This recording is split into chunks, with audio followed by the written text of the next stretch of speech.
Hey guys, how's it going? Here we got our Wednesday live stream here for the Fortinet Championship. So, gonna let people hop in here for the live stream. What we're gonna do is we're gonna go through my player pool for this week, all of my projections that I usually post on Patreon. So, if you want direct access to these yourself, so you can do your own manipulation, use them for your data mining or optimization, anything like that, make sure to join the Patreon. After we go through the player pool, we're gonna go through any Q&A that you guys have, some game theory notes that I have as well. This is a very interesting week. We have a lot to talk about with John Rahm's potential WD, his health, those kind of things, as well as roster construction, because I expect a lot of very similar groupthink this week. There are going to be a lot of very duplicated lineups and whatnot. So we're going to try and make sure that we can stay off of those. But without further delay, let's hop right into the player pool for this week. Let's see, let's bring up my projections right here. All right, so here we have my Patreon projections. So like I mentioned before, if you're looking for direct access, go ahead and join the Patreon page. If you're watching the replay, the link will be in the description for that. But let's start right at the top of the board with the guy that I aforementioned, John Rahm. There is a lot of buzz going around him today. Word came out early this morning that he was dealing with a stomach bug of sorts, was going to have to withdraw from the Pro-Am, which it's kind of expected. We see that week to week. There's players that come up with all kinds of BS excuses to be able to miss that Pro-Am because, to be quite honest with you, it's an obligation that not all of them really enjoy. Obviously, we'd rather be working on their game or honestly just spending time to themselves. They're human beings as well. But what made it a little bit more interesting is he was expected to go and talk at the presser in the afternoon. They actually said that right off the bat, that he would be there for the media pressure, but actually ended up withdrawing from that as well. The PGA Tour came out with a statement that word for word was Rahm is not going to be at the course today, end quote, which is extremely concerning. That is not the type of verbiage that you want to hear from a golfer before the event. It makes it out to seem like it's a little bit more worse than we expect. So what I'm going to do with John Rahm, it's a very much an individual situation. So not something that we're going to deal with very often. Is I'm going to have him as a lock play this week. And CEO has him a yes. He's by far my favorite play on the slate. I mentioned during the core plays video that he's essentially a slam dunk play. If he's playing this week, I'm going to be playing him at 100%. Again, we've seen it before. Guys withdraw from their obligations that end up being just fine. Louis Oosthuizen comes to mind from just a few weeks ago. Had the neck issue, obviously. People were blowing it up like it was the end of the world, including myself. You know, I was somebody who overreacted in that situation. But he ended up being just fine. Went out, shot some of his best golf in the entire year. Looked pretty average. You know, actually struggled with the putter a little bit. But you guys understand that the neck wasn't causing him to miss putts. That was just a bad week on the greens. We could see something very similar here with John Rahm. So he has the questionable tag on DraftKings, which actually adds to his value, in my opinion. Somebody who people are going to avoid, especially the casual golf fans that see a golfer as questionable and go, what the hell? How is a golfer going to be questionable? You know, he's going to withdraw or whatever. I have him at 36.8% projected ownership right now, but I wouldn't be surprised if that came in closer to 20, maybe even 22% ownership. And at that level, it would be an even better play this week, and even more so the reason to slam them in. So what we're going to do is we're going to wake up tomorrow morning, bright and early, make sure we're up at around 7, 8 o'clock a.m. and completely monitor the situation. There's going to be people on site that'll let us know if he's on the range, if he looks like he's his usual self in terms of energy levels, those kind of things. But if he doesn't show up to the golf course, we obviously won't be playing him. If he shows up and he looks a little drained, let's say a little bit lethargic, that kind of thing, we're not going to play him as well. So we're going to have to wait and see on that. I know it's kind of the cop-out answer. Just to go over some of the guys that we would play in his place if he were to withdraw, if he were to look a little bit lethargic. My number one option would be Webb Simpson. So he's a very good skill set fit here. Somebody who's accurate off the tee, very good from the fairway into greens. So I really like that. Had a very much of a down season here in 2020, but still ended up being one of the top 5 players in this field. So kind of had sneaky good stats there in 2020. And I think a lot of people gave him shit, even though he didn't necessarily deserve it. Will Zalatoris would be the other guy to fill in the other end of that void. Obviously, I'm not going to be locking in Webb Simpson or anything like that. But Will Zalatoris, somebody who's not necessarily a great skill set fit for this golf course, more of just a pedigree play, in my opinion. Somebody who's a top 5 ball striker in the entire world. The putting has been atrocious of late. Don't look up any Will Zalatoris putting videos if you're out there, especially if you're a real golfer. It's actually kind of terrifying. You watch it and he has the yips. There's no other word for it. And they say the yips are contagious. So don't watch him. If you end up playing him this week, don't watch him on PGA Tour Live. That's all I'd say. But has the ball striking pedigree to go out there, absolutely take apart the golf course. like no one else in this field can. The only person with his ball striking numbers are Jon Rahm. You might have a few guys that pop here and there farther down the board, but Will Zalatoris and Webb Simpson are the fill-in options for this week. As of right now, are not in my player pool. I will only be playing them if Jon Rahm were to withdraw. So keep that in mind, guys. Not necessarily plays that I'm going to this week. Let's talk about my two fades up top here. We are going to have Matsuyama and Gnaw. And you guys, if you guys watched my video earlier on today, you guys understand why I'm fading Matsuyama and Kevin Gnaw. So Matsuyama is coming in with horrible form at East Lake. I mean, he looked like an absolute shit show. Shot seven over the first day. Rounds Friday through Sunday wasn't great either.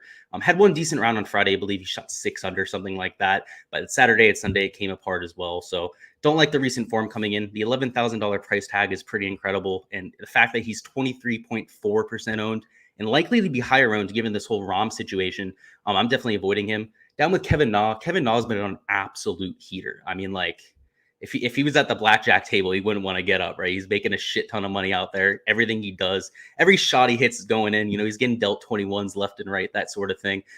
He's gaining 0.89 shots gained approach per round. Enough said. That's not going to happen. That's not sustainable by any means. Even the best around the green players in the world average like 0.33 shots gained around the green per round. So for him to be 3 times that is just a little bit ridiculous. He's definitely going to be regressing in those categories. It also feels like chasing, right? This guy has been hot of late. Before that hot stretch of golf, he was absolutely dog shit. He was going out, missing cuts left and right, withdrawing just because he was playing that horrible. For people to treat Kevin Gnaw like he's the real deal, like he's going to come in and dominate this field, I see a lot of touts talking about him to go out and win, that sort of thing.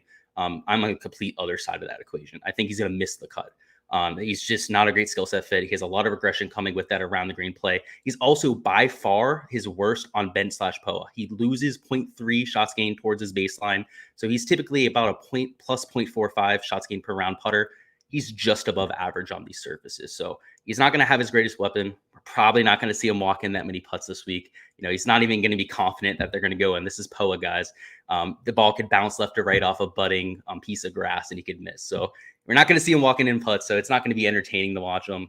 I also have plenty of reasons not to play him there. We'll go to a comment here in the chat. So I believe you're talking about Jon Rahm here. He says he's liquored up. He's in Napa. I want to think that, right? So that's why I still have him as a play. I was joking with someone in the Discord chat earlier saying he's probably just hungover, right? Had some good wine with Phil Mickelson. And I want to mention he's not just in Napa. He's in Napa with Phil. And we know Phil's a big wino. He's going to go out there and probably get hammered every single night. We'll talk about Phil here in a second. He's not a play for me, but if he's ever going to play somewhere well, it's going to be in Napa where he's just having a great time and doesn't care about the golf. Phil Mickelson, if he's distracted, that might actually be a good thing, but we're not going to play Phil Mickelson. We're not going to play that game. But yeah, you're right, Ding Dan. He could very well just be hungover right now. I actually bet that's probably what's going on. So we're going to wait to see till tomorrow. If he shows up and he's just fine, we'll be good to go. But let's continue with our player pool here, guys. Getting down to the sub 10K range here. My favorite play in this range, it's grown on me a lot over the week, is Mark Leishman. So he's my number 1 sleeper pick for the week. He's great on the bent POA surface. Also think that he's, very live to top 5 or even win this golf tournament. But take a look at his ownership. He's coming in single digits owned. And a lot of it has to do with the course fit, why I'm so bullish on him. Mark Leishman's horrible off the tee. I mean, sprays the ball, isn't even long at that. So he's the rare combination of short hitter and can't hit any fairways, which is actually pretty rare. But Mark Leishman tends to take apart golf courses where that's not an issue. From fairway into green, one of the best players in the world, probably the best putter in this field, even better than Webb Simpson, one of the best around the green players, probably since Seve, to be honest with you. He has some of the best creativity that we've seen in quite some time.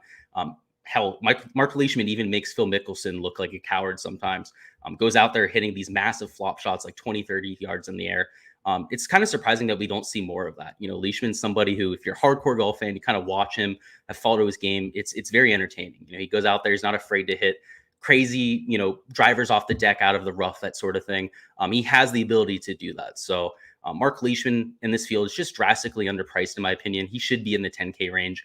Just a few years ago, he would have been the class of this field. So he's grown on me over the week, especially the ownership, just 7% ownership. I'm looking at about 15% exposure in my pool, and that's more than enough leverage, right? 15% of my lineups is 15% of 101 lineups. Only playing 101 this week, playing a higher dollar, $25 GPP. So can't necessarily afford to be, putting in 3-4 grand every single week, that kind of thing. I'm not a trust fund or anything like that, right? We go up to Cameron Chingale. I was really bullish on him to begin the week, but he's kind of fallen off for me. A lot of that has to do with the ownership, right? You can see we have him at 14.1% ownership, which honestly is starting to get to a point where he may become a fade. He's somebody who's got a good skill set fit here, short off the tee, but that's going to get masked by the 7,200 yard course. Also very good on approach and on the bent POA surface. So kind of has the skill set that I'm looking for, but at 14.1% ownership, I was expecting single digit ownership at the beginning of the week. A lot of people like to fade Cameron Chingale. He seems to be extremely, let's say, nervous when it comes down to it, isn't able to close or anything like that. So we'll have to see. As of right now, he's making my pool. Again, we're not playing Kevin Na. We're not playing Webb Simpson or Rosal Torres. So I kind of have to fill that void at some point. That's why he's making my pool right now. Siw Kim right here, he's definitely a fade this week. He's been horrible of late. The last time we saw him do anything was at the Wyndham Championship, which makes me a little bit scared about this week because I'm getting a lot of Wyndham Championship vibes from Silverado. One of the shorter courses on tour. There's a lot of dog legs, a lot of elevation change as well. And that speaks right to the Wyndham Championship in Sedgefield Country Club. The issue with Siw Kim is the recent form. I mean, he's been so hit or miss. It's insane. Went out, played extremely well at the Wyndham, and then went out and lost over 7 strokes on approach. He's lost strokes on approach in 4 straight events. Not really what I'm looking for there. Sebastian Munoz, he's also a no for me this week. Bent POA is by far his worst surface. So you can see we have some other notes on there in terms of Munoz. Obviously a very volatile player, but I'm going to be playing him when he's $7,500, 5% owned, and he's at a course that better fits his skill set. At $9,200, he's also garnering nearly 9% ownership. Could potentially even crack 10%. So he's a fade for me in that range. So we're getting down to some of my favorite plays in the entire slate here. So these guys, Mark Leishman, Cameron Chingale, I'm going to mix them in here and there. I just think they have a good skill set fit, especially Leishman. But I'm really going to be living in this 8K range, especially the higher 8K range. HV3 is probably my favorite play on the entire slate. Somebody who has elite course history, has made 6 of 6 cuts, 4 straight top 25s at the event. Also is in great form coming into this. So really good things to see there. As long as if we take a deeper look at his bent POA splits, very good on that surface, just about above average for him. It's not his best surface or anything like that, but tends to do well on the bent POA surface. And he doesn't have elite length. That's usually the knock against HV3. Going to hit the ball very straight, but not a bomber by any means. At a course like this, again, that's mitigated. So you can see I'm definitely taking a stance towards the shorter hitters in this course, and HV3 fits that as well. Cameron Champ, he's my number 3 fade this week. I don't think I really have to tell you why not to play Cameron Champ. Very inaccurate off the tee, horrible with his wedges, and couldn't hit the broadside of a barn with a putt from 5 feet. He's that bad with his putter. So same thing here with Grillo. Grillo, very similar situation. Not quite the bomber off the tee part, but horrible, horrible putting. If we take a look at his ball striking numbers as well, he hasn't been very good of late. Has hardly been positive with his ball striking, which for Grillo is very atypical. Typically we see Grillo as a top 5 ball striker in almost every field that he's in. He just bleeds 3 or 4 strokes putting every event, which really kills him. So I'm not going to be making my pull. And a lot of that has to do with me liking Charlie Hoffman, Max Homa, and Maverick McNeely a hell of a lot more. Let's start off with Charlie Hoffman here. His best surface by far is bent/POA. He had an incredible 2020 season, ended up making it the whole way to the BMW Championship, I believe, was just cut out of the Tour Championship. Or maybe he made the Tour Championship. Just so many golfers in the field this week, I can't remember, but made a run throughout the playoffs. And a lot of that had to do with his consistency. Didn't have any wins last year, but had a crap ton of top 10s. So in terms of DFS, that's exactly what you're looking for. If he's able to crack the top 10, put up a good amount of birdies, he'll be far optimal play in this range. Also tends to do well here on the West Coast. So a lot of good vibes over here. Very good on the surface, like him. Talking about vibes, talking about West Coast golfers. Max Homa also fits that bill. I don't love the recent form. Again, that's why he's coming in single digit owned here, but won at Riviera, has his best putting stats on the bent POA surface. Maverick McNeely, I talked about him in my sleepers video, is more of like a West Coast specialist. So all 3 of these guys kind of fitting the same bill there. If you want my full breakdown on that, just go to the video earlier this week with my sleepers. Very good off the tee stats, one of the best putters in the world. It tends to do well at courses with smaller greens. So they're about average size greens here. So it's not necessarily smaller, but definitely has some deep bunkers. Let's get into Ches Reavie. So Ches Reavie is becoming one of the most popular plays on the entire slate. So he grades out very similarly to somebody like Brendan Todd for me, also somebody like Brandt Snedeker. So when I take a look at their ownership numbers and Brendan Todd's coming in with a third of the ownership, it becomes very easy for me to fade somebody like Ches Reavie. We've seen Todd do well at courses that are short. He's absolutely torn up these courses that are shorter than 7,200 yards in the past. He had a top 10 at the Wyndham. And the last time he played a course 7,200 yards before that was the Charles Schwab Challenge, where he also top 10. So 2 top 10s in a row on golf courses like this. I look for a very similar performance this week as well. So that's why we're fading Reavie. That's why we're going to Todd. And Snedeker's a fade because his ball striking numbers have been pretty dog shit of late, to be honest with you. There's no other way to put it. He's lost over 14 strokes on approach over his last 2 events, which I didn't even think was possible. Sorry, no, that's Phil Mickelson. Brandt Snedeker's lost strokes on 4 straight events with approach. So not what you're looking for. Has been very good with the putter. Also lost off the tee in 4 straight events, which is very typical for Snedeker. So I'm not going to hold that against him, but the approach numbers are normally a lot better. Was able to gain 7 strokes on approach the 5th event before, though. So is able to pop. I don't want to hold it completely against Snedeker, but would much rather go to somebody more consistent like Brendan Todd. Now let's talk about Mickelson, since I accidentally read the wrong line right there. Phil Mickelson lost 14 strokes on approach over his last 2 events. I mean, how is that even possible, guys? He's out there in Napa, so maybe if he doesn't care, maybe if he goes out there and doesn't give a shit, he plays well, because it hasn't been working of late, but he's a fade for me. It's just, don't play Phil Mickelson. Don't do that to yourself. Steven Yeager, we got to talk about this guy. I am so excited that this guy is on the PGA Tour now, guys. You have absolutely no idea. He's like mini Webb Simpson. He's somebody's horrible off the tee. I could probably drive the ball farther than the guy, but when it comes to iron play, when it comes to putting, especially around the green, I mean, he's probably a top 10 player in the world in all 3 of those stats. So I'm extremely bullish on this guy. You can see in terms of my model ranking, he's the 32nd ranked golfer in this field, and he hasn't even played a PGA Tour event before. So really like the play. At $8,200, he's also not going to get nearly enough ownership. You can see it right there. I have him at just 4.9% ownership. Is likely to come in below that because the casuals have no idea who the hell this guy is. But let me tell you, they're going to know his name after this week. Going on to Mito Pereira, I was extremely bullish on him at the beginning of the week. Somebody I almost wrote up as a core play, but unfortunately, I don't think this is the best course for him. He's coming in relatively high owned. That 7.5% number right there, that's just wrong. My ownership calculations got that wrong. There's no way that's going to be the case. He's going to be coming in closer to like 17.5, even 20% ownership. So I'm going to need to check that. Something went on with my ownership calculation there.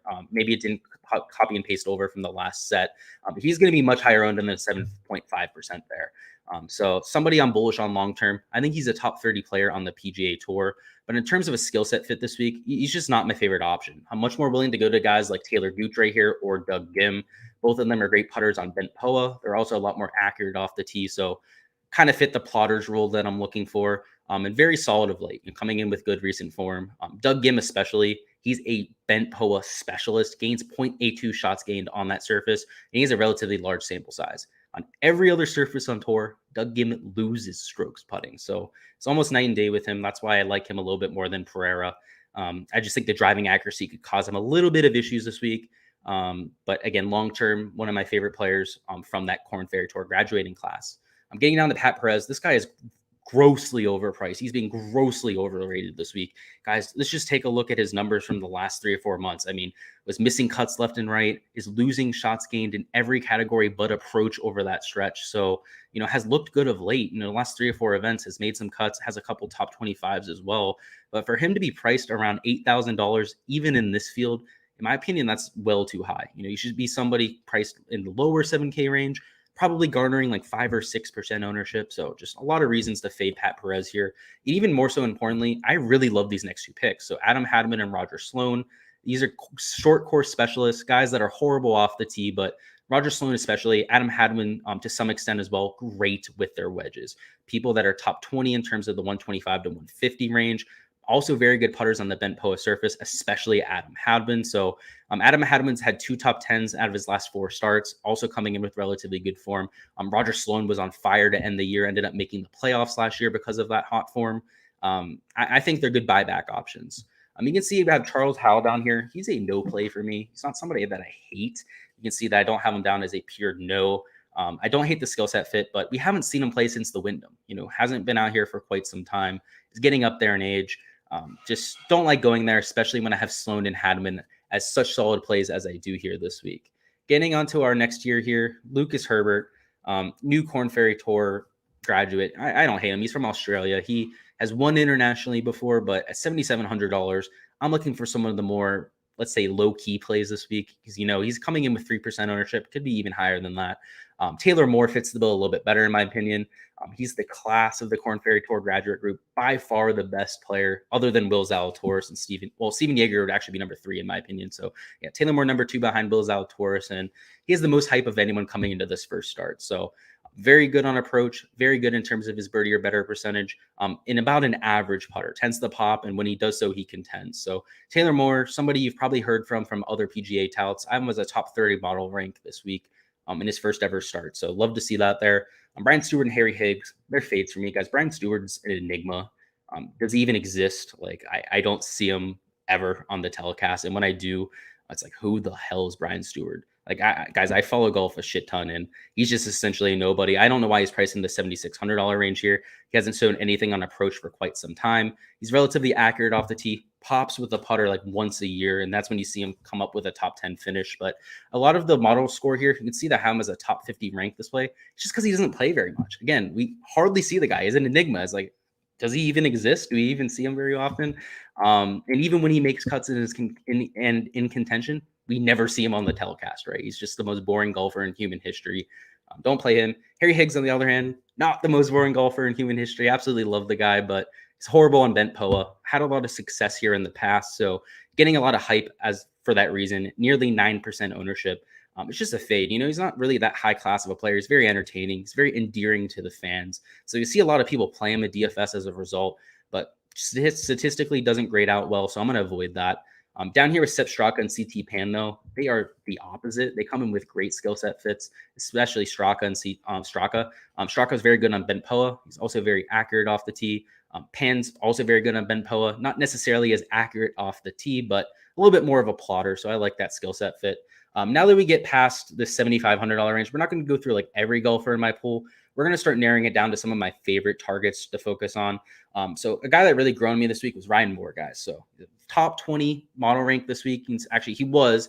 He had a little bit of adjustments. He's at 23 now, so still a top 25 model rank, but a top 20 recent form rank, which is great to see. So not only historically has been very good for this kind of golf course, but of late looking very good as well. So like that option right there. Taylor Pendrith, I liked him earlier on in the week, just a little bit too inaccurate for my liking. Somebody I like going to instead, somebody I've actually switched that ownership to was Heath Theegala. Very good on the West Coast, very good on fast greens. Also has a significant increase in shots gained on the bent POA surface. So Heath Theegala, somebody I'm going to, a relatively sneaky play as well, as only 1.8% of people are willing to go there as of right now. Another guy I really like down this range is Lanto Griffin. Lanto Griffin is vastly underpriced for this golf course in this field as well. Very solid wedge player, decent driver, makes his fair share of putts. Doesn't really have a hole in his game, so can pretty much deploy him at any golf course. And at this price tag, it's pretty much a no-brainer. Getting down to Doc Redman, we're not going to talk about him again. He's my number 1 value play this week. Was very good at Silverado last year, top 5. So definitely like that him as an option there. Hudson Swafford is a little bit too popular for my liking. If we take a look at his numbers, he's just a little bit too volatile. Has been uncharacteristically good on approach of late, was one of the worst for all of 2020. So I expect to see some regression, especially since he's had to take a few weeks off. If he was coming off that hot stretch of golf immediately after just 1 week, I'd be a lot more on Hudson Swafford, but he's had a few weeks to unfortunately cool off, and we're not sure if he's going to be able to carry that momentum over. Getting down to some of the guys down here I really like. Hank Lebiota, he was also on my value plays. He was my number 2 value play. That run of form he was on before the end of last year was incredible. He would have been the number 1 player in this field in shots gained if it weren't for that withdrawal, wasn't for the miscut there at the end, but really like the recent form there. Getting down to here in the 6K range, this is where we're starting to do some dumpster diving, but in my opinion, we have some really good dumpster diving targets. Andrew Putnam is the first that comes to mind here. Somebody who at the beginning of the week wasn't a play for me, but very good on the bent POA surface, flashed at times last year. He's very good with his wedges, and overall it's just a good skill set fit. Not coming in with the best form, But for guys priced around him is a much higher pedigree and is only garnering 2.4% ownership. So like going there as a value play of sorts. Now let's get down to some of the guys that are really, really, I don't even want to say they're like unowned, right? These are the unknown commodities in the field. But guys that I'm definitely taking shots on this week. Number one, Hayden Buckley. Hayden Buckley is very solid ball striking numbers, was very good off the tee, hit over 70% of fairways, also hit 69% of greens in regulation. That was top 30 on the Korn Ferry Tour. And we don't usually find guys that are very accurate off the tee, long as well, and good on approach. So just very solid ball striker. And if you guys know anything about this channel, I love to target my ball strikers. They're just the most consistent week in and week out. It's the most predictive statistic as well, especially shots gained approach. Getting down to David Lipsky, we talked about him during my value show. David Lipsky is one of the class players coming out of this Korn Ferry Tour. Already has a top 5 on the PGA Tour as well. Was able to do that at Palmetto, at Congaree. So like the fact that he's already got his toes wet here and played really well. And by the way, I think that should be a very big sign of things to come from these guys. David Lipsky is one of the only guys in this field who's played of late on the PGA Tour. In his first performance, he top 5, right?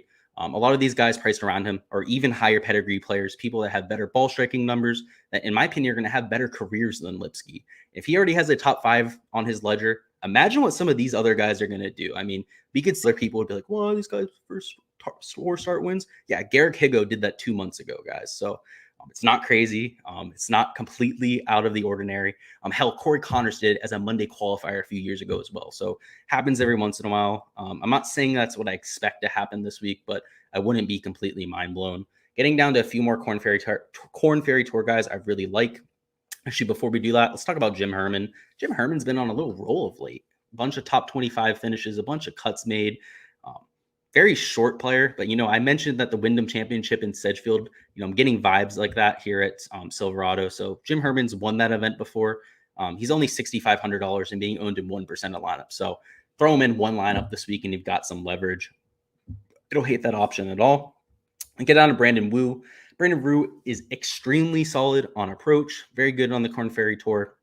The winner as well, has won internationally, so I like that option there. Davis Reilly is perhaps the Korn Ferry Tour guy that I've grown on the most this week. He's one of the better all-around players on the Korn Ferry Tour. Gains across all shots gained categories if they had them. Was top 50 in all the categories. And very high in birdie or better percentage as well. It's top 10 in birdie or better percentage. I really couldn't find a hole in his game. Every single statistic you take a look at with Davis Reilly paints a really good picture about the young player. So somebody I'm definitely going to have a good amount of exposure to this week. Getting down to a few more guys, Matthew Neesmith, he's a PGA Tour regular, absolute stud ball striker. He's just mispriced, right? He's a guy that we see week in and week out, has a few top 10s to his name over the last year as well. So at $6,400, you can see he's a top 25 model rank. I like going there, especially if I'm looking to save some salary. Bo Hostler just always shows up on the West Coast. I don't know what it is about Bo Hostler, but the guy's an absolute stud on Bent/POA. So I'm willing to go there, especially in this weak field. Dolly Van der Verdalt, at the beginning of the week, I was bullish on him. Hell, I still am. Very high birdie or better percentage player. Very high green in regulation percentage as well. And from the Korn Ferry Tour guys, that's really what I'm looking to target. Approach play is the most predictive stat on the tour. It's the most consistent as well. Typically, the better ball strikers on the Korn Ferry Tour can go right up to the PGA Tour and also compete. So that's why I'm going to guys like that. Kurt Kitayama has 2 wins internationally. His time coming for the PGA Tour has been, prophesized for quite some time. Everyone knows this guy's going to be a PGA Tour stud at some point. He has 2 wins internationally. Showed up to the Korn Ferry Tour playoffs this last year and just balled out. Only played in, I believe, 10 events on the Korn Ferry Tour and still finished in the top 25. So it's a very high pedigree player. Not somebody that a lot of people know about, but if you're a hardcore golf fan like me, somebody who looks into the metrics regardless of the tour, somebody I pay attention to a lot of the international tours as well. Kitayama has been making his name over there. So I expect great things from him. Somebody who, just like David Lipsky, could go out and finish top 5 this week. Nick Hardy, I wrote him up in my values video, still on Nick Hardy. Very solid approach numbers, very solid off the tee numbers. Maybe not necessarily the longest player on the Korn Ferry Tour, but we're going to get away with that at a course like Silverado. You can see he's a top 10 skill set fit for me. And we got to talk about Curtis Thompson, guys. So Curtis Thompson is the number 6 ranked player in my modeling this week. It's an incredibly small sample size, but from the sample size that we have on him, a very good player. I'm not going to be getting there. I just prefer going to Nick Hardy. We have a little bit more data on him. He's a little bit more of a surefire prospect. But in terms of ceiling, Curtis Thompson could be the real deal. And if he ends up being the guy to go out this week and finish in the top 5, then fuck me, right? Is what it is. Paul Barzon down here, I've heard a lot of good things about him. I just haven't seen it personally myself, right? A lot of it's been on the European tour. Kind of came up here in the Corn Ferry Tour right at the end of the season. Was actually going to be playing in the Olympics at one point, ended up having to drop out. So that just shows you the kind of player that he is, the kind of pedigree that he has. If you ended up going there, I wouldn't hate it. A few guys, let's talk about Chase Cipher. He's really good on short golf courses. He's more of a putting specialist, dog shit with the irons, but when he finds those irons, he's able to compete. He's only $6,100. He's an actual PGA Tour player, so don't hate going there. You can see pretty much everyone else on my list is a no, right? So the lowest I'm willing to go is Chase Cipher. All these guys at $6,000, don't play them. Don't waste your money on them. The only one I would even slightly consider is Chris Stroud. And I can't back this up myself, but I've had a few people tell me that he's very good on bent POA. Obviously very impressive. He's my number 46 ranked golfer in terms of the data that we actually have on him. So don't hate him from that standpoint. I just haven't seen it enough myself, right? I try to do a lot of research firsthand, try to watch these guys play. And I haven't seen Chris Stroud, at least on TV coverage. So I'm going to be avoiding him. But if you went to him, at least just based on the merit of his statistics, I wouldn't hate it at all. So what we're going to do now, guys, I'm going to take off this streaming here, and we're going to go over a few questions, and then we're going to talk some strategy notes. So if you guys have any questions, feel free to put them down in chat now. We're going to be able to get to them. It can be differences between players, choosing between a few guys. It can be strategy based. Just let me know, guys. Feel free to put them down there. We're going to start off with Wisconsin Mom here. She said, sorry if you mentioned this, but when is lineup lock? So lineup lock is at 10 a.m. Eastern tomorrow. So it is going to be starting at 7 p.m. Western. They're over there in Napa. So going to be relatively early for anyone over there on the West Coast. East Coast people, you have plenty of time to wake up, eat your breakfast, and then hop into any of the notes. So 7 a.m., Western time. Let's go over here to Ding Dang. Have you heard why Rom is even playing this week with the Ryder Cup next week? Sure to have a bigger chip on his shoulder with coworkers dissing him on Player of the Year. So I actually do know why. So this is speculation, but there is a rule on tour, guys, where you have to play a new event that you haven't played in the last 4 years every year on tour. They call it the Tiger Woods rule. Essentially, it's to keep people from only playing the same 20, 30 events every year. They try to add a little bit of diversity, try to get golfers in different fields, that sort of thing. So the speculation right now is that Jon Rahm is playing this week to get that knocked out of the way in week 1, to not have to worry about playing a golf course that he hasn't played before. He likes Napa Valley. He's going out there with Phil, probably drinking a lot of wine. Maybe that's why he's hungover right now, right? So that's why he's there. That's why we think he's there. In terms of having the bigger chip on his shoulder, he's the kind of guy that get pissed off about that, right? He gets pissed off at spectators for taking a picture, that kind of thing. He'll yell at them full blast. I'm sure it did not sit well that he's not Player of the Year. So definitely think he has a little bit more, let's say, motivation going into it this time around. What we're going to do now, if you guys have any questions, feel free to put them on chat. We'll cover them as they come up. But I'm going to talk a little bit about our strategy. So how do you like Lipsky? Actually, we'll cover that before we go into it because you mentioned it. So as mentioning a little bit ago, I really like David Lipsky. Again, he had the top 5 at the Palmetto Championship.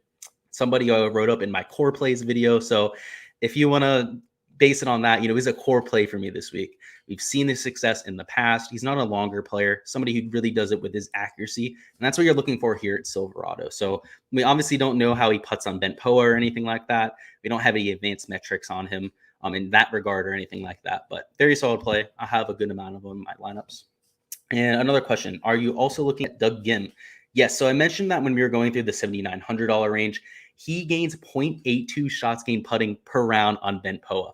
On all other surfaces on tour, he is a significant loser of strokes putting. So somebody who pretty much the light goes off for Doug Ginn, and he ends up becoming a great putter. So really like him this week. He's a very solid ball striker, especially in this type of field. But let's get into some of the strategy talk here, guys. I'm going to end up sharing my screen here of the projections again, just so we can go through some of the players. So 1 second. All right. So we're back on our projections over here. So let's go ahead and talk some strategy. So let's talk about the Jon Rahm situation, just for anyone that got in here a little bit late. Jon Rahm, we don't know if he's playing tomorrow, right? official word right now is that he's dealing with stomach problems, quote unquote. I don't know how severe these are. We don't even know if he's actually having problems, right? He could just be quote unquote skipping school right now, calling in, I have a tummy ache, teacher, blah, blah, blah. You stay home, play video games, or in his case, go out and get hammered in Napa Valley. I would not throw that past John Rahm. I mean, again, I just mentioned why he was here. He's here essentially to get that obligation out of the way that he has to play a new course. We're going to have to see tomorrow morning how motivated he truly is. If he shows up, he looks like his normal self, he's a lock. He's by far the best player in the field. Everything points to him being an absolutely stud play. If he shows up tomorrow or doesn't even show up at all and looks a little bit lethargic, don't want to play him, right? He clearly could be dealing with some motivation issues. So it's going to be very much a wait and see kind of approach tomorrow morning. I hate to have to give that cop-out answer to anyone out there deciding what to do with him, but that's the reality of the matter. We have to wait and see. We can't really assume anything until we see it tomorrow. But what I wanted to get into in terms of strategy is I want to talk about this uniqueness metric. So this is something new I've added to the Patreon. Those of you that have been following the Patreon all week, it hasn't even been there all week, something I've been trying to kind of nail down. But essentially what this uniqueness metric right here does is it gives you an idea of the type of leverage you can get from playing any one player. A positive uniqueness metric means that when you play that player, you're getting a lot of value in terms of leverage. So not only are these guys relatively low owned, they're going to be low owned players that project well. And that's the key here. A lot of people out there are looking for leverage plays, looking to have pivots off of chalk and whatnot. But that's not useful if you're pivoting to a bad play, to somebody that's just not as good a play as somebody priced around them. So what this metric does is it takes into consideration a player's ownership, their projection in terms of my modeling and whatnot, and then the projections of players around them. So the whole goal here is to see whether moving from one player to another either positively impacts your lineup in terms of uniqueness or hurts it. So again, if a player is a bad play, it's still going to hurt. And you're going to see a negative in the uniqueness metric. If a player is very popular, but also a very good play, you're going to see he's negative 195 here. So not that I'm not playing John Rahm, but if we were taking a look at the uniqueness metric, that would be a glaring reason not to play him, right? He's one of the highest negative uniqueness metrics on the slate. But what I'm going to do here is kind of explain how you would use this, right? So what I do is I'll try to balance my uniqueness metric to 0 when making a lineup. So if we were to immediately lock in John Rahm, which I plan on doing with all of my lineups, my goal with my other 5 slots has to be to gain 200, in this case, exactly 195.89 uniqueness metrics into the positive. So what that'll do is obviously playing John Rahm, you're going to concentrate a lot of your lineups with the rest of the field. Right now we have him as the highest projected owned player. But even if we do that, all we have to do is balance that out with some guys that are unique, right? So in this case, we can see Will Zalatoris is 42 positive points in the uniqueness metric. That's very solid, right? So we could end up pairing those two together. That would help mitigate some of that ownership. But what we really want to look at is some of the guys that really pop in terms of this. So we go down to Siw Kim here. Even though I don't love him this week, he gives you a lot of leverage, right? Only 8.2% owned, still a decent projection. And I'm projected for 62 points. So if you're looking for uniqueness, maybe not the worst way to go, right? I mean, I'm not going to be playing him. I just don't like the course fit, but just trying to give you guys an idea of how the uniqueness metric works. You can see down here, Max Homa has a very high uniqueness metric score. Obviously, Charlie Hoffman, Maverick McNeely, also going to be relatively high owned, but really likes the course fit, that sort of thing. So if you started a lineup with somebody like John Rahm, you went to somebody down here like Mark Leishman, Max Homa, and then took maybe one of the really, really high uniqueness metric people, like somebody like Steven Yeager. He's the highest of anyone in the entire field. You could almost already be balanced out to 0. So the rest of your spots can be a little bit more chalky. The whole point of this is to give you a concrete way to visualize just how chalky your lineups are going to be. A lot of times looking at just plain ownership is a little bit deceiving, right? Because you could have somebody at 25% owned that's relatively chalky on the week, but playing them in conjunction with other players ends up being unique. There's just week in and week out, there's a lot of intricacies to it. So this is what this tool tries to encapsulate. Let's talk about a few of the other people that really pop off in terms of this uniqueness metric. Taylor Moore, sub 3% ownership. I have him as a top 30 model play. It's definitely going to love going to him there. Going down here, let's see some other guys that pop over 70. Sahith Theegala. That's another reason why he's kind of popped in my models come this week.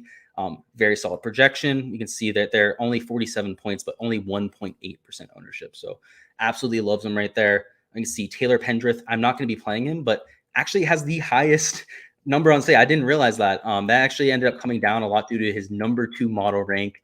again, it's a very small sample size. So I don't know how much we really want to look into that. But if that small sample size ends up coming to fruition, damn, he can end up being a scary player. So I may need to rethink playing him there, but you guys get the point there. The whole point of the uniqueness metric is to give you guys an idea of the value that they bring to the table.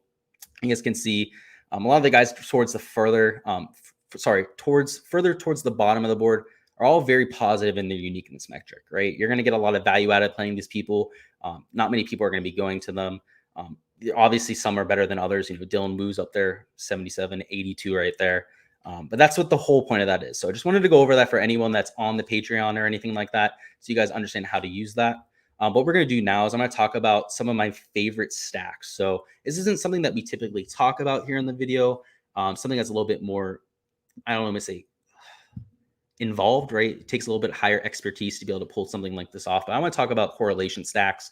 So at a golf course here like Silverado, where we don't have a ton of data on it. It kind of changes from year to year. In 2017, the winner was just 13 under par. 2018, it was 15. Then it went up to 19. And then lastly, it was at 20 under par.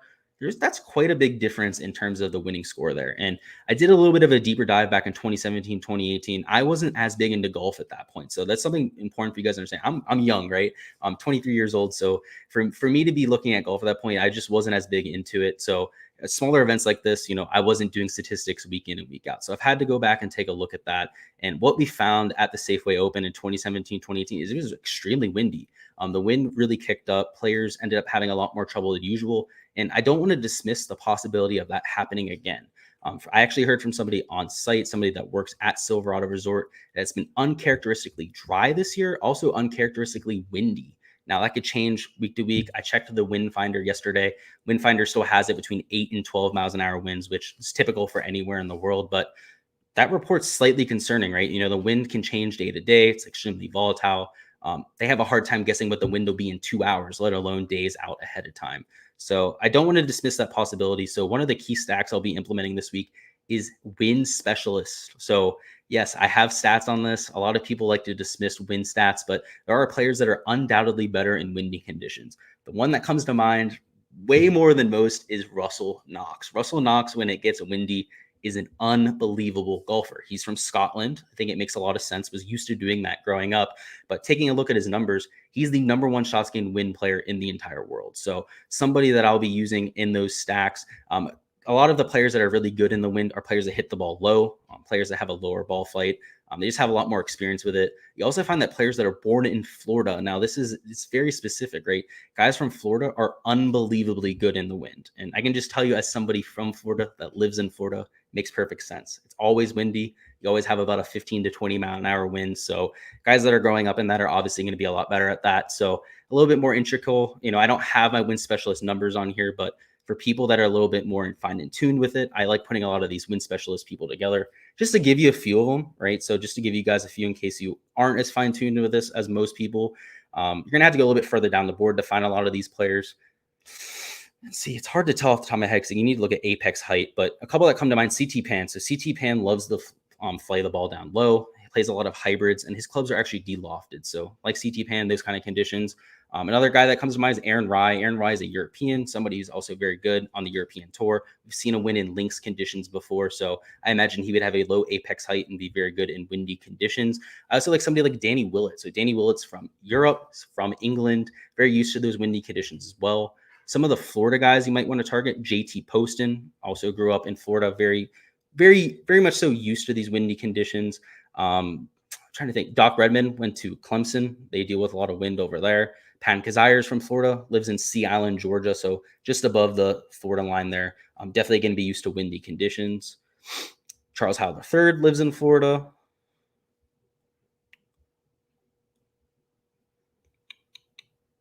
Let's see. I don't want to speculate. I don't know where a lot of these other people live, but we'd have to look it up. Essentially, that's the type of stack that you guys can implement. And I have wind metrics that I use for this. I don't try to speculate or anything. I just use it by the raw data. But what I usually do with those kind of stats is I'll take in the wind data, incorporate it into my projections, and optimize normally. So I'm not going to be optimizing only on wind stats, but I'll add a little bit of extra emphasis there when I'm doing so. Another kind of stack you guys might want to consider is around the green play. If it ends up getting really windy, players are going to end up missing a lot more fairways than they're used to. I'm sorry, not fairways, greens than they're used to. Fairways as well, obviously, but the bigger impact is going to be around the green. From any of the flyovers that you'll see at Silverado, the bunkers there are nasty. You don't want to end up in them. They're about 5 to 6 feet deep on average, usually what we're used to seeing at links courses. So for a course that's a resort course, that is the one defense that's a little bit unique with Silverado. They do have some of the hardest bunkers on tour. So if we end up getting windy conditions, that could end up playing a huge factor in this tournament. As of right now, around the green is essentially being ignored in my modeling. Again, I don't expect it to get very windy, but if it does, then it could rear its head. So those are the kind of strategies I'm talking about, where you maybe consider some of these outlier things that could happen, like a windstorm coming through, and that kind of thing could affect play. So it could affect it in terms of trying to target guys with lower ball flight. You could also be trying to target people that have better around the green play, like I mentioned. There's different ways to tackle this. Around the green stacks are going to be prevalent with my lineups. Out of the 101 lineups that I have, I believe I have a around the green stack on 10 of them, of a wind stack on 15 as of right now. So 25% of my lineups as of right now are dedicated to stacks. I also have a bomber stack with 10 of my lineups. So in those kind of lineups, it's kind of taking the route of there'll be no wind. It's going to be absolutely placid out there. You're essentially going to be able to bomb and gouge it to death. So again, I just want to mention that because it's not something I typically mention during these videos, but I'm willing to do stacks a lot more than most. You just get a lot of value out of them. If you guys play NFL DFS, you guys know exactly what I'm talking about. Stacking receivers with quarterbacks, running backs, that kind of thing can be extremely valuable. Over on the NBA side, stacking games that are extremely high totals, where you have a lot of missed shots, where rebounding can be good for the other team. There can be high scoring games in general where teams just disregard defense. Those are big deals in DFS sports. So something that I usually implement more on those other sports, but I'm starting to implement here on the golf side as well. So what I'm going to do now is I'm going to see if there's any questions in the chat.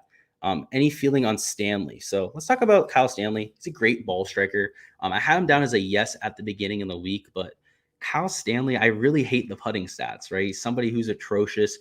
Over the last 5 events, when I did my deeper dive earlier, was great with his ball striking. Gained in all 5 of those events. Very typical of Kyle Stanley, but missed the cut in 3 of them, made the cut in 2, and couldn't even crack the top 25. So even when he was playing well, even when he was ball striking the crap out of the ball, wasn't able to take advantage of it. So for me, Kyle Stanley's a fade. Even in my stacks, he's not a lower apex player. He's somebody who really hits the ball high. Low apex players. Exactly. So that's what I was talking about, the wind. That's the easiest way to do it in terms of mathematically quantifying wind play. There's a lot of things. Sorry, if you guys know Data Golf, you guys have ever heard of them. Data Golf does have wind specialist data out there. It's a little bit more speculative. It's not as consistent as some of the other data that they put out. But what I do with it is I take a look at their apex rates, right? So I take the average apex number of a golfer on tour. I'll take the difference between a player's average apex and that, and assign a quantitative value that way. So it's a very simple way to do it. It's a way to do it without putting thought into it. But Data Golf also has their way to do it. So if you guys want to follow those stats, they have them up on their site on Data Golf. Go ahead and do so. I think it's very valuable to do so, especially when you're doing your own analysis. All right, guys. So that's all I have for you. If there's any last second questions, feel free to go ahead and put them down in chat. But I'm just going to go over my 3 favorite plays. We're going to do it right now for the entire slate to go ahead and wrap this up. Players that have grown on me, my favorite plays on the slate, HV3. I think I mentioned it before. He's garnering more and more ownership. He's up towards the 16% number now, but I'm willing to eat that chalk this week, to be honest with you. Has immaculate course history. He's coming in with good recent form. I can't find a hole in his game. Really like HV3 this week. Can't not talk about Jon Rahm, guys. If he ends up playing, I don't care if he shows up an hour before his tee time. If he looks all right, he doesn't even have to hit balls in the range for all I care. If he shows up, he looks good. He's good to go. He's going to be the best player in this field. I'll be playing him. As of right now, he's in every single lineup that I have, which I haven't done since Bryson DeChambeau last year at the Rocket Mortgage Classic. Sorry, not even 2020. That was 2019, 2020 season on Bryson DeChambeau. When we went out and won that golf tournament. It was just a perfect picture fit. He was 6.5 to 1 to win that week. Obviously went out and did so. And now we have Jon Rahm at half those odds. Even better course fit. Even weaker field. So usually when I end up walking players, it works out for me. I'll just say that, okay? I don't do it very often. I do it like once every 2-3 years, that sort of thing. Getting down to my third pick, though, my third favorite pick. Let's talk about one of the Korn Ferry Tour guys that I really, really like. Lebiota truly is my third favorite play on the slate. So I'm going to go ahead and say that. But I do want to mention a Korn Ferry Tour guy here. It's going to go David Lipsky, right? So I mentioned him before. Absolutely love him this week. Already has a top 5 on the PGA Tour. Was a class of the Korn Ferry Tour as well. Very good skill set fit. Not one of the longer players on tour, but very accurate with his approach play. Very solid putter as well. So those are my top 3 plays, guys. And that's all I've got for this week. So feel free to leave any questions in the chat. If you guys are watching this on replay, I'll go ahead and try to get around to it if I can. And of course, if you guys are looking to join the Patreon to get all of these projections yourself, direct access, so that you guys can use the numbers to optimize, make any adjustments that you guys want to, make sure to join the link in the description. But with all that being said, I appreciate you guys for stopping by. Again, leave any questions in the chat, and I'll see you guys next time. And oh, one quick thing. When I mentioned that tomorrow we are going to have a showdown live stream. So that is going to be at 7 p.m. That is going to be essentially covering anything that's changed from this video, any changes in the golf course setup, or just anyone that really stood out for a good day. So wanted to mention that. And because there's a question in the chat, I'll get to it right now. How do you feel about Ramey? Kid's a stud. He made 43 of 45 cuts on the Korn Ferry Tour. Enough said, right? He's consistent. He's in that 7K range. He's going to be vastly overlooked. Absolutely love him. But have a great night, guys, and I will see you guys